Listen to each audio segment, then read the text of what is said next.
Magandang araw po sa inyo. Dito naman po tayo ngayon sa charging system na naman po ulit tayo. Sa charging system po natin, tatlo lang po ang existing na wiring sa buong mundo. Kasama po big bike doon. Tatlong klase lang po, isang two-phase, three-phase, at full wave. No, kaya tatlong klase lang po. Ngayon, unahin po natin i-discuss kung ano yung status ng half wave. Half wave po to na pwede i-convert sa full wave. Ito 3-phase po to. Pati big bike po 3-phase. Ito rin yung wiring sa 3-phase ng big bike na naka 3-phase siya. 1000cc na big bike. 3-phase. Kaya dito, makikita nyo kapag madali lang siyang i-confirm kahit hindi ka gagamit ng tools. Kung paano mag-confirm na full wave ba ang motor, 2-phase ba ang motor, o 3-phase ba ang motor. Madali lang siyang i-confirm. Pupuntahan nyo lang yung terminal ng wiring at wala kayong tatanggaling fairings. Titignan nyo lang yung wiring niya. Pag may nakita kayong white tsaka yellow, automatic po yan, half wave po yan. Kapag may nakita po kayong dalawang yellow o kaya dalawang white o kaya dalawang black, stock po yun na full wave. Stock kasi marami po tayong stock na motor na naka full wave na po siya. Galing sa kasa na po yun, sa manufacturer na naka full wave na po siya.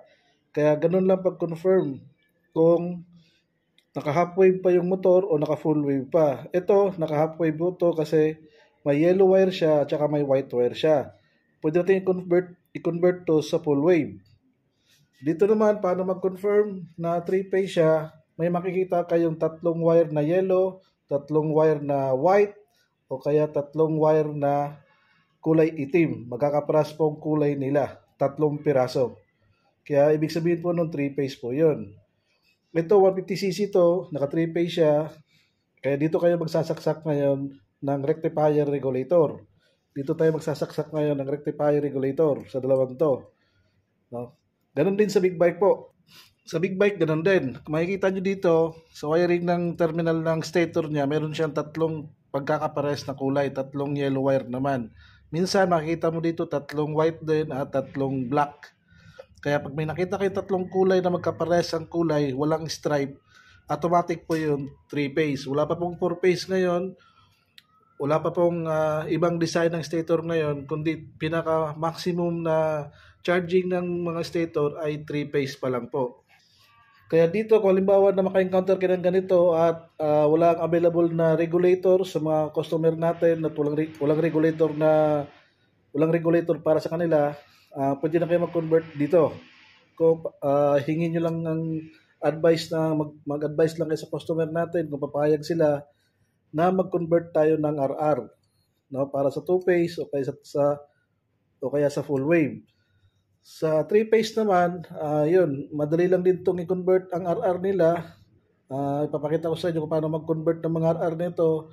At kapag nakakita kayo ng tatlong kulay na yellow o kay tatlong kulay na white o kay tatlong kulay na black, 3-phase kaagad yun. Kaya tandaan nyo, tatlong klase lang po ang status ng mga stator natin sa buong mundo: 2-phase, full wave, tsaka half wave, tsaka 3-phase.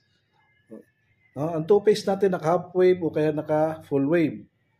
Kaya sa 2-phase, dalawa pagpipilian nyo kung naka half wave ba siya o naka full wave siya.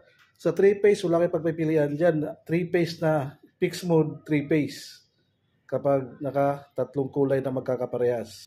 Sa mga Honda Click, sa mga scooter na matataas yung charging niya, naka 3-phase na po sila lahat. Kaya paramihan na lang po ng magnetic pole.